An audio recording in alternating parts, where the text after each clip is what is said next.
what's up, everybody? True Boxing here. Thank you for coming back to Get Hit with the Truth. So today I want to discuss the what's next on Jorge Linares, the former 3-division world champion.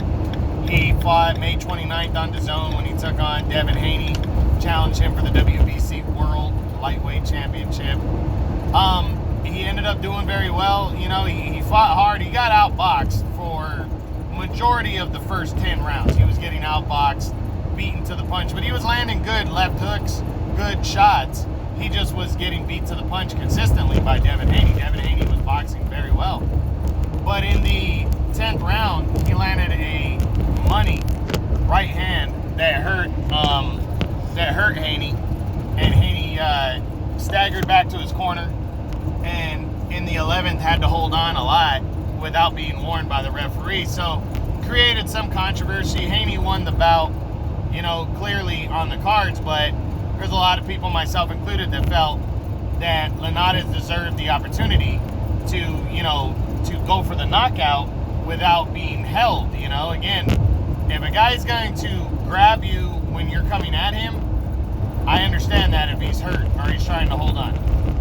Well, Haney was jumping at Linares to grab him before Linares even got his punches off, and you know, there should have been a warning or points taken for it, because he was doing it that much in the 11th and 12th, and it really negated Linares' opportunity at finishing off Haney. But all that being said, Haney walks away with the win. Linares loses, but he proves he's still on the level even at age 35. So now the big question is, what's next for the former 3-division world champion Jorge Linares following that loss? I now have Linares ranked 6th at lightweight following that defeat. So let's run through the top 10 and see what possibly could be next for him. Start with number 1, the undefeated and undisputed lightweight champion, Teofimo Lopez. Lopez is fighting Jorge this month, and unless, I think he's going to walk right through Cambosos, but unless, you know, he can't get another fight, I just don't see him taking on Linares. You know, it'd be a step back for him. He'd be fighting a guy that Haney and Lomachenko have beaten now, and it wouldn't make sense for Lopez going forward to take on a guy like Linares, especially after he's going to handle a mandatory. He's going to want a big fight later in the year, and I don't think Linares is a big enough fight for him. Maybe as a backup option, if he can't get a big fight, maybe then he'll take on Linares, but I don't see that being his first option, and I really think he's going to get other things going before that. Number 2 is a rematch with Vasily Lomachenko. You know, I wouldn't be surprised if this fight were to happen if Lomachenko's fighting Masahiro Nakatani later on this month. He's projected to win that. I think he will. If he wins, does a rematch with Linares make sense? You know, it could if he had the goal in mind of like, hey, I'm going to knock this guy out and I want to fight Devin Haney or Teofimo Lopez. Devin Haney couldn't knock out Linares. I'm going to knock him out convincingly in a rematch. I don't think it's going to be Lomachenko's first option, but I definitely think it is an option, and it's something he'll keep like in his back pocket just in case. So I'm not going to completely rule it out, but it is there and it is possible. Now number 3 is Ryan Garcia. You know, I wouldn't rule this one out with Javier Fortuna now fighting Jojo Diaz in Ryan Garcia's spot. Garcia's going to want to come back and take on a pretty solid competition, and I think he would come back with the mindset of knocking out Linares to prove that he's better than Devin Haney, who is, you know, who could be getting the Lopez fight. So I think he has that caveat, and he might want to go for that when he comes back. So I definitely think Garcia and Linares is possible, especially since it's a very makeable fight. So we'll see. Number 4 is Devin Haney, a rematch. I would love to see a rematch just to leave no doubt about the way the fight ended, but I don't think Devin Haney's looking at Linares as somebody he has to rematch, and he's then a threat, because why fight him again unless people are demanding it? People aren't going to demand the rematch. You know, Teofimo Lopez has already said he wants Devin Haney next, and to make it a mandatory fight. So I think the chances of that happening are possible. And I think if that doesn't happen, I think Lomachenko would be interested in Devin Haney, to be honest. So I just think Haney's going to have other bigger options. But I wouldn't completely rule it out either. Number 5 is undefeated WBA regular champion Gervonta Davis.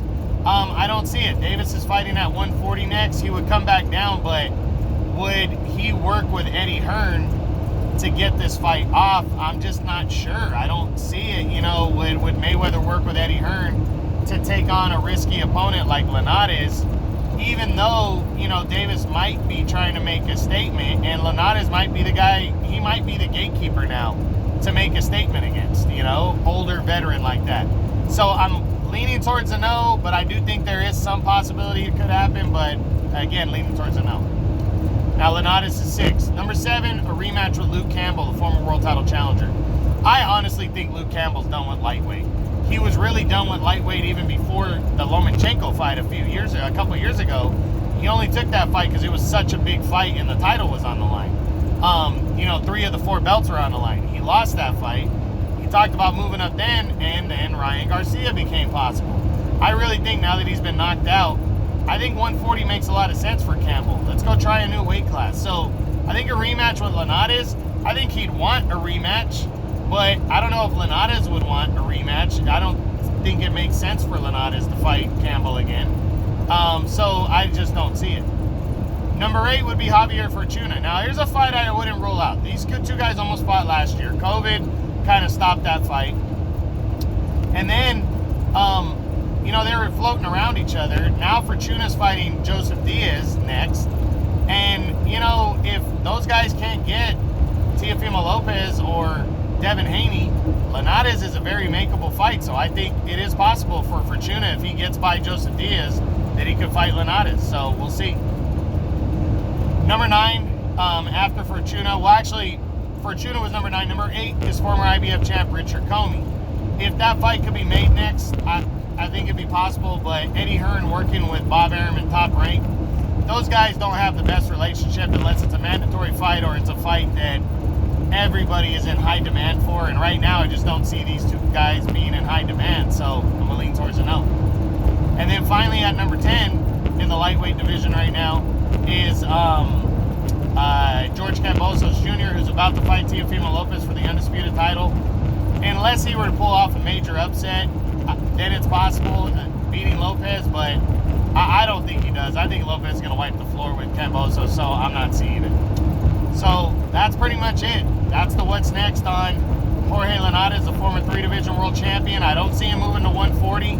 I think he did that, and he learned his lesson by getting knocked out in the first round against Pablo Cesar Cano. Maybe he takes the rest of the year off.